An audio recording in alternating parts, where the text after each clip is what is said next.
एक छोटे से गांव में आरव नाम का एक लड़का रहता था। वो मेहनती तो था, पर किसी भी काम को जल्दी जल्दी कर देना ही उसकी आदत थी। वो सोचता, तेज काम करना ही सबसे बड़ी ताकत है। इसी वजह से वो अक्सर छोटी छोटी गलतियां कर देता, पर सीखने की कोशिश कम ही करता था। गांव के पास एक हरा भरा जंगल था, जहां बुजुर्ग लोग बच्चों को जीवन से जुड़ी बातें सिखाते थे। एक दिन आरव के दादा उसे उसी जंगल में लेकर गए। रास्ते में उन्हें एक विशाल पुराना बरगद का पेड़ मिला। उसकी जटाएं जमीन तक झूल रही थी और पेड़ शान से खड़ा था।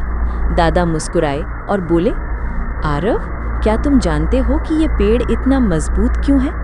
आरव ने तुरंत कहा, क्योंकि ये बहुत बड़ा है।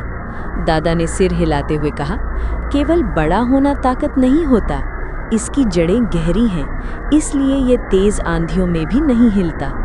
कुछ देर बाद वे जंगल के एक और हिस्से में पहुंचे।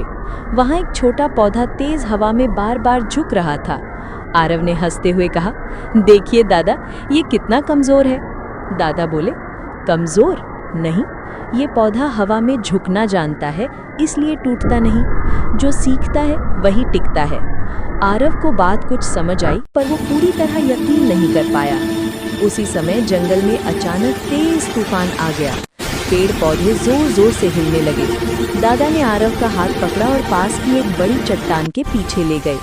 तूफान के शांत होने के बाद वे वापस लौटे।